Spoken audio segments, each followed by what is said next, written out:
अच्छा, जब हम पढ़ रहे हैं फर्स्ट ईयर की फिज़िक्स तो थोड़ा रिवाइज कर लें। जैसे आ रहा है स्केलर वेक्टर की बात आ रही है इसके अंदर। स्केलर की डेफिनेशन क्या है? Physical quantities having magnitude only but no direction are called scalar. Scalar complete described by number suitable unit. Scalar can be added, subtracted, multiplied, divided by simple numerical number. Rules, for example mass, distance. अच्छा जी, scalar क्या होता है? वो quantity, वो physical quantity जिनको बताने के लिए, जिनको डिफाइन करने के लिए हमको सिर्फ उनकी मैग्नीट्यूड बतानी पड़ती है। मैग्नीट्यूड का मतलब उसकी वैल्यू बतानी पड़ती है, हमें डायरेक्शन बतानी नहीं पड़ती है। उसकी मैग्नीट्यूड बतानी पड़ती है और उसकी यूनिट बतानी पड़ती है। जैसे मिसाल के तौर पर मैंने आपको बताया मास। अब मैं कहूँ, जैसे आप लेने जाते हैं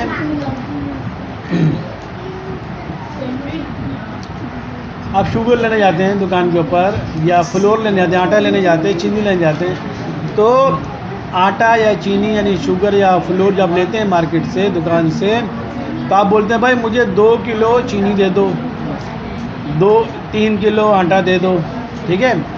तो आपने जो 2 किलो बताया, ये 2 किलो क्या चीज़ है? 2 क्या है? मैग्नीट्यूड है। और किलो क्या है? यूनिट। किलो क्या है? यूनिट। आप 2 किलो मांग रहे हो ना, ठीक है। आपने कहा मुझे आधा किलो दे दो, आपने कहा मुझे 1 kg दे दो। 1 क्या है? मैग्नीट्यूड। और किलो क्या है? यूनिट। आपने उन्हें कोई डायरेक्शन वगैरह नहीं बताई। आपको कोई डायरेक्शन बताने की ज़रूरत नहीं है कि आप 2 किलो आटा ला रहे हो, 10 किलो आटा ला रहे हो, 1 किलो चीनी ला रहे हो। आप उसमें मैग्नीट्यूड, आप उसमें डायरेक्शन नहीं बताओगे कोई भी, कि नॉर्थ की तरफ, साउथ की तरफ, ईस्ट की तरफ। आपको पता है डायरेक्शन 4 होती है हमारी, ठीक है ना। डायरेक्शन हमारी 4 होती है, NEWS, ठीक है। North, east, west, south. North south को, वेस्ट ईस्ट को। ईस्ट का उल्टा वेस्ट होता है, नॉर्थ का उल्टा साउथ होता है, ठीक है। हमारा सन कहाँ से निकलता है? सूरज कहाँ से निकलता है? ईस्ट से निकलता है। सूरज ईस्ट से निकलता है और वेस्ट में गुरूब हो जाता है। The sun rises in the east and set on the in the west. सूरज मशरिक से निकलता है, मगरिब में गुरूब हो जाता है, ठीक है। तो स्केलर ऐसी क्वांटिटी है जिसको डिफाइन करने के लिए आप सिर्फ 2 चीज़ बताते हो। क्या है? उसकी मैग्नीट्यूड और उसकी यूनिट, ठीक है, ठीक है। तो आप क्या बताते हो? एक नंबर जो उसकी मैग्नीट्यूड होती है। 10 किलो आटा, 3 किलो चीनी, ठीक है, वो उसकी नंबर है। 10, 10, 3 जो भी का नंबर है उसकी मैग्नीट्यूड कहलाएगी। और यूनिट बताते हो सिर्फ, यानी किलो चाहिए आपको, ग्राम में चाहिए, किलोग्राम चाहिए, या सिर्फ ग्राम में चाहिए, ठीक है, मिलीग्राम में चाहिए, ठीक है। तो आप यूनिट बताते हो। तो ऐसी चीज़ों को हम कहते हैं स्केलर क्वांटिटी। स्केलर क्वांटिटी को आप सिंपल तरीके से ऐड भी कर सकते हो, सब्ट्रैक्ट भी कर सकते हो। जैसे मैं कहूँ मैंने 3 किलो आटा सुबह ख़रीदा और आपको फिर 6 किलो आटा ख़रीदा, तो कितना टोटल आटा मैंने ख़रीदा? 6 + 3 9। मैं कहूँगा मैंने सुबह से रात तक 9 किलो आटा ख़रीद लिया। तो हमने सिंपल ऐड कर लिया, हमें कोई टेंशन की जरूरत नहीं कि हम उसकी डायरेक्शन बताएं।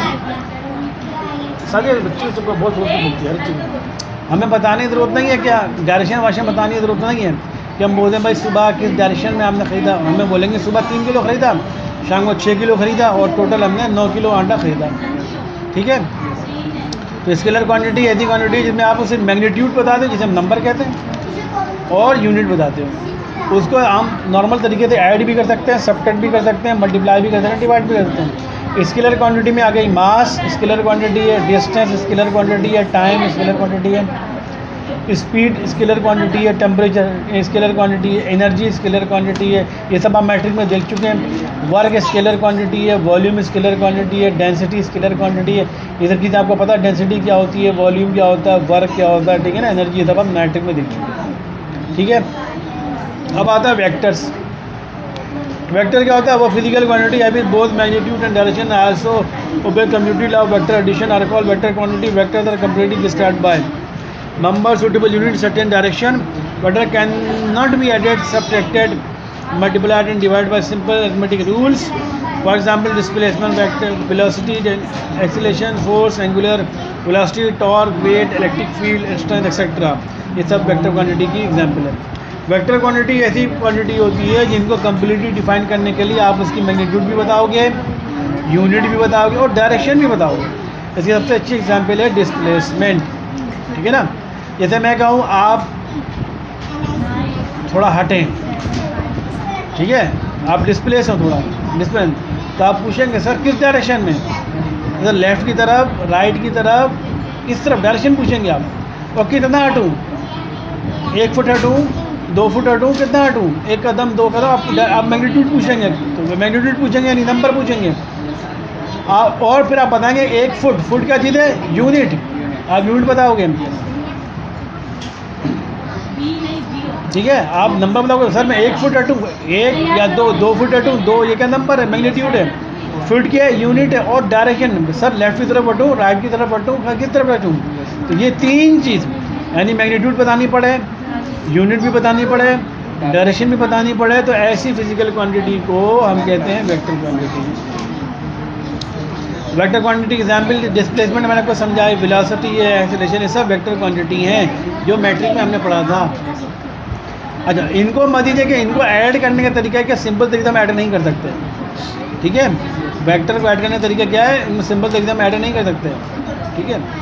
जैसे एक बॉडी है, एक कार है, अब 3 पॉइंट, एक कार है पॉइंट ए से पॉइंट बी की तरफ जा रही है और फिर वहाँ से पॉइंट सी की तरफ जा रही है। ये 3 पॉइंट है, याद करो 3 स्टेशन है, ये जो 3 जो है स्टॉप्स हैं। एक बस जो है पॉइंट ए से पॉइंट बी की तरफ जा रही है, किसी पर्टिकुलर डायरेक्शन में जा रही नहीं है, किसी एक डायरेक्शन में। अगर मैं इसको हिसाब से देखूँ तो ये कहाँ से जा रही है, ईस्ट की तरफ जा रही है, ईस्ट क्या है, इस तरफ है। एक बस स्टॉप ए से स्टॉप बी की तरफ ईस्ट की तरफ जाती है, ठीक है।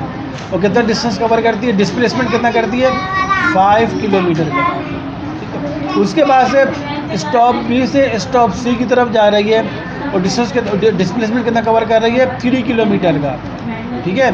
तो आप ये नहीं बोलोगे 5 + 3 और 8 किलोमीटर डिस्टेंस से डिस्प्लेसमेंट कवर कर लिया, क्योंकि आप ये इसकी डायरेक्शन बता रहे हो आप, इसका मतलब डिस्प्लेसमेंट है। आप ये नहीं कहोगे कि इस बस ने टोटल डिस्प्लेसमेंट 5 + 3 8 किलोमीटर का डिस्प्लेसमेंट कवर किया, ये आपने अगर बोला तो आपने गलत बोला, ठीक है। तो इसको इस तरह ऐड नहीं कर सकते कि 5 + 3 आपने मैग्नीट्यूड को ऐड कर लिया और डिस्प्लेसमेंट निकल कर आ गया, इस तरह नहीं होता। बल्कि उसको वेक्टर, अब आपने देखा भाई स्टॉप ए से स्टॉप बी की तरफ जा रही है, ठीक है, कहाँ जा रही है, ईस्ट की तरफ जा रही है, आपने डायरेक्शन बता दी। फिर आपने बोला स्टॉप बी से स्टॉप सी की तरफ जा रही है, किस तरफ जा रही है, नॉर्थ की तरफ जा रही है, 3 किलोमीटर।